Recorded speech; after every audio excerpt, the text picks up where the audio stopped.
Welcome back. I'm talking to Dr. Nick Kollerstrom about the London bombings. Now then, Nick, we've had a number of responses, MP responses, about the London bombings and the evidence that we've put forward that there was some conspiracy behind this event, that the people blamed for the bombings were in fact patsies taking part in a terrorist training exercise, and it was probably carried out by various nefarious intelligence agencies. Now, 2 weeks after the 7/7 bombings, John Charles de Menezes gets shot in the head with 6 or 7 bullets, completely innocent guy, by accident. Yeah. So just give us briefly the summary of the de Menezes. When I say by accident, it never makes sense. The stories which the police start putting out never make sense, and it's as if they're not allowed at liberty to tell us whatever the truth was, or why he was killed.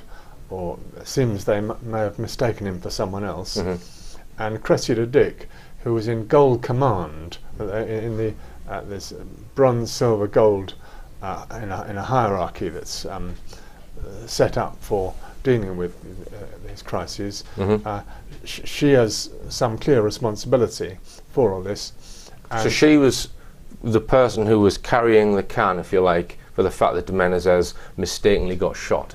Yes, she was in charge of the operation.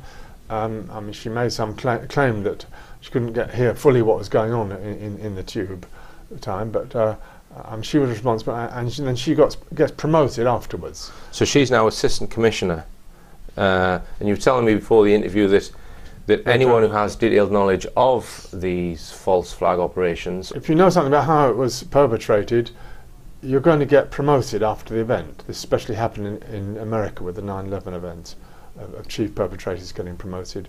And so tell us why that is. Tell us why someone would get promoted who knows about what really happened. They have to keep the secrets. You can't fire them and leave them to sell their confessions or whatever. They have to be kept in the system where they will support it. And so we see this with Cressida Dick after this event. Nothing. Basically, de Menezes was shot by a special hit team, the Force Reconnaissance Unit or something, presumably, which it looks like being the same group that shot down those lads at Canary Wharf at 10 or 11 o'clock in the morning of July the 7th. And the Metropolitan Police would very much love to be able to say, look, this wasn't us, we really don't behave in this homicidal manner. But they clearly weren't allowed to. In both those situations, they were not allowed to say, look, this wasn't us, this was some sort of hit team. And I think it was clear that the Metropolitan Police were distressed and not being allowed to say that it had nothing to do with us. Yeah. Right. All right, well, let's look at some of the other responses, Nick. We've got one from the Right Honourable Nick Clegg, which you find rather amusing. Can you just, I'll read it out. You will appreciate that the suggestion that the government of the time allowed or instigated such an horrendous act of terrorism in such a cynical manner for political expediency is difficult to accept. You clearly believe that the research would lead a rational person to this conclusion. Let's read that again. You clearly believe that the research would lead a rational person to this conclusion. I agree with that, and I am sorry that I must disappoint you, as I do not arrive at that conclusion myself. Does that mean he's not a rational person, Nick? Poor. Well, as you say, he's just waving it aside, and that such a thing cannot happen in his world, and so he cannot doubt that there really is this Islamic terror menace in our society. I'll briefly read part of the constituent's reply to that. He says, I am a rational person who has looked at all the evidence regarding this atrocity and have come to the conclusion and have stated the fact on my blog. So, and then he goes on to cite all of the evidence. This one was interesting from the Right Honourable Paul Burstow. Hang on, if I could just comment on Nick Clegg. Sure. For political expediency, that's rather dismissive claim. It was done as part of the war programme. War against terror means continual invasion of Islamic nations, as was expressed in the Project for the American Century, which is now being carried out. And we've now got to Syria. Syria is the next one being destroyed, and the last one on the list is Iran. There's a whole list blueprinted at the end of the last century, and for that to work, people have to feel that we've got some legitimacy for invading Islamic nations, and that is why these, what Nick Clegg calls horrendous acts of terrorism, is done, and the government instigated such an event. Well, it's not just the government; it's a kind of axis, what I call the axis of evil, of British and American intelligence, with some Israeli input, that is doing this. It's masterminding it, and it's called the New World Order. Right. All right, then, Nick. Now, I just want to bring your attention to the this email that I got from a constituent of Chris Heaton Harris, MP for Daventry. Now, he says that Chris, that's the MP, was thumbing through Terror on the Tube, that's your book, whilst I was talking. He said he would read the book and look at the DVD.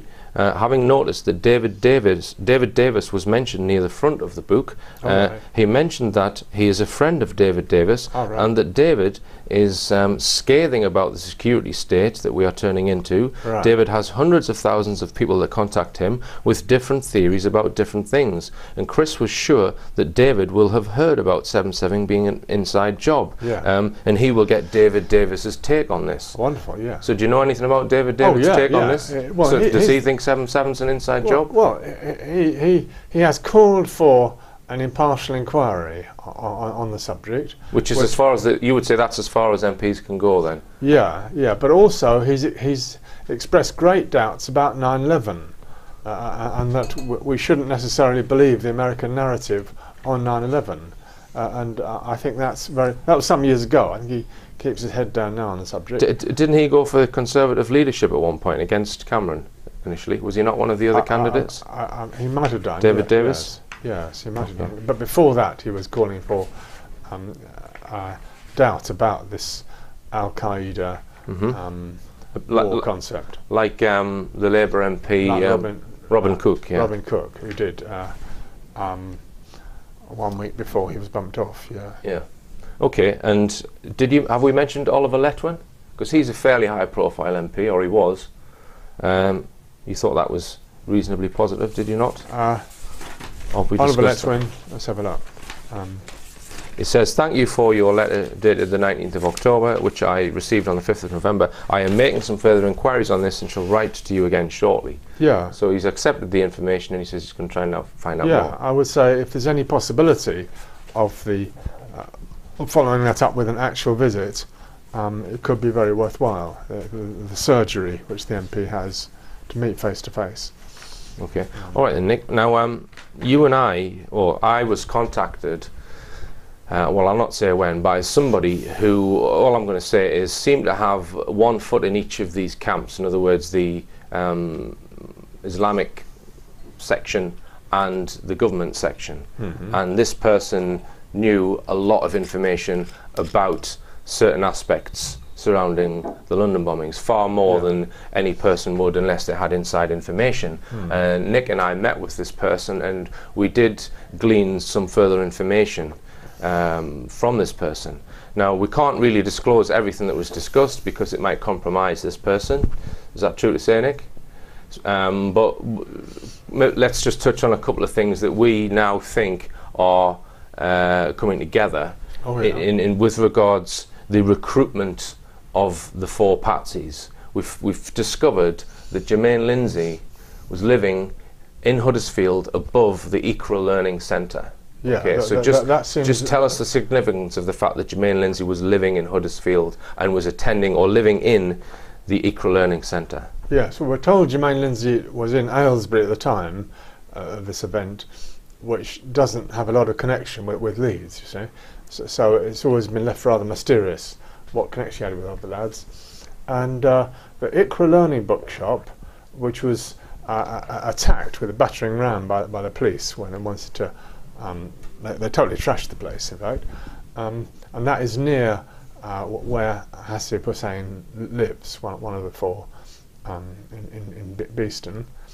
And some of the alleged bombers worked there in round about 2000. Yeah, they had a whole sort of gym type thing there, and some work there. Yeah, and there's another ICRA bookshop in Huddersfield, which was linked and common ownership. Was set up by the same people. Yeah, set up by the same people. Now, if Jermaine Lindsay was working or sleeping just above that, that's a very important connection. In fact, it's probably the connection. Yeah. And you've recently had another person write to you, quite independently, who recalls Jermaine Lindsay as living in Huddersfield. Yeah, and working in a pub in Huddersfield. Yeah. Okay. So that validates the story which this fellow told us. Right. So yeah. So the thing that links the fourth alleged bomber to the other three is the ICRA learning centres, or the ICRA bookshops, whatever you want to call them, and there are 2 or 3 key people who were involved in setting up and managing both those establishments. Yeah. And we believe that there's one person who was involved in both of them who is probably the person who recruited these patsies to take part in this drill. I don't want to name him. He has been named in national press. And on my blog. Right. But we suspect that this person is a key person to the whole thing, and that again, he gets promoted after the event. Yes. That's a key thing to look out for. If someone gets a good income and promotion after the event, they get sort of locked into a role where they accept the state's narrative. He's an Islamic person, and he was getting employment from Scotland Yard at one point, I believe, Nick, in counter-terrorism courses. Courses how to fight terrorism. Yeah. Okay. We have done a little bit of digging recently on 7/7, and we've been trying to find various people who have never spoken on this, and one of them is, just tell us who it is. It's the mother of the wife. Patel is the mother of Hasina Patel, the widow of Khan. Yeah. So Khan was the alleged lead bomber, who we believe didn't even go to London. His wife's mother. Yeah, and this mother was a very distinguished fellow, a member of the Beeston community. She went to Buckingham Palace to see the Queen for honours, and she was on an interfaith group. She was consulted by the police when they had trouble to do with any religious clashes or strife, so she was quite an important member of the community. And a few years ago, well, around the inquest, she was interviewed and saying she'd be happy to talk or give her story. And some people from the 9/11 Truth Group did go up and see her in that house, which we went to a few months ago.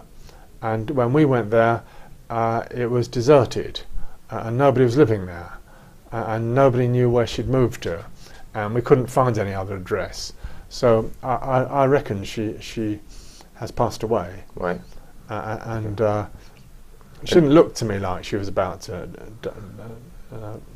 And her daughter, the wife of Khan, actually asked to give evidence at the inquest. Yes. Just tell us about that. Yeah, she would be. I always feel that would be the ace of spades if anyone could get her story.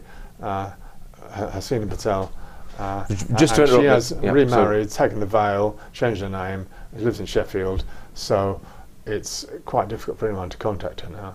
But on the 6th of July, the day before the bombings, she was in labour. She was having labour pains, looked like she was going to give birth, and we suspect that Khan, that's the reason why Khan cancelled. He didn't go to London. And she would know all this. She would know when she's last seen him. And she hasn't had a proper chance to explain her story. She did that Sky interview, which it looked to me like she had her hands tied behind her back in that interview. One only interview she's done, Yeah, she's done one interview.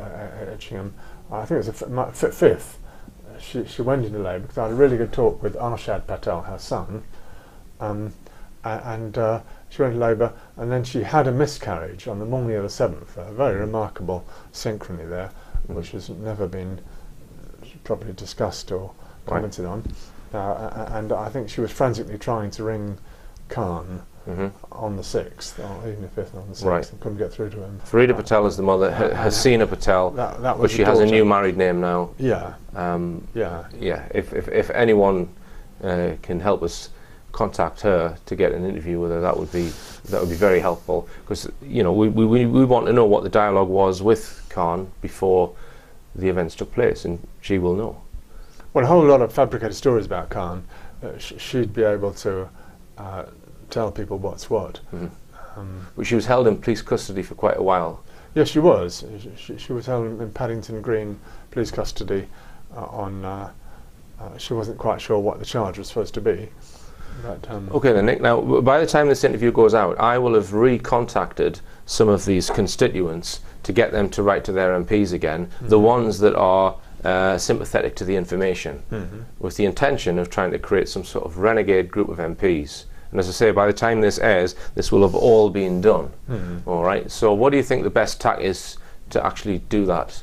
What do you think we should be saying to these MPs that seem to be sympathetic? Well, one thing I would like to do is get all British MPs to watch a film about 9/11, which I think they could handle better, okay, and less emotionally shattering. And it's a brilliant new Italian film. It's called 9/11: The New Pearl Harbor, and it is 5 hours long, yes, but it's very detailed and rational and educational step by step. It starts off with Pearl Harbor as a fabricated event, making analogies with 9/11. It goes very carefully through each step of the process, and it's been basically it's the best film that's yet been made about 9/11. And I would like to see a campaign for British MPs to be asked to watch it. Okay, and I would add to that and read Dr. Judy Wood's book, because it's the only scientific study of the evidence. Sure, yeah. I don't know whether this film mentions her work, but I hope it does. If you're plugging it on my show. But yeah, I would recommend MPs read that book, and I know that a few of them have been told about it. Because any analysis of the London bombings, the best possible way to start is to look at what happened on 9/11. As we know, and I think we need a new generation of politicians growing up who are conversant with the concept of state terror, fabricated terror, made to precipitate war. It's been going on right through the 20th century, for goodness sake, and it's taught in school history lessons now. Okay, kids get Gulf of Tonkin, the fact that nothing happened there to start the Vietnam War started out of nothing. Kids get taught that in history lessons. Yeah, but they get taught that Osama bin Laden did 9/11, though, don't they? Well, okay, but I'm saying it's a start. Really. All right, then, Nick. Well, thanks again for joining us, and good luck with your endeavours. And it just remains for me to say, believe none of what you hear and only half of what you see. I'm Richard D. Hall. Good night.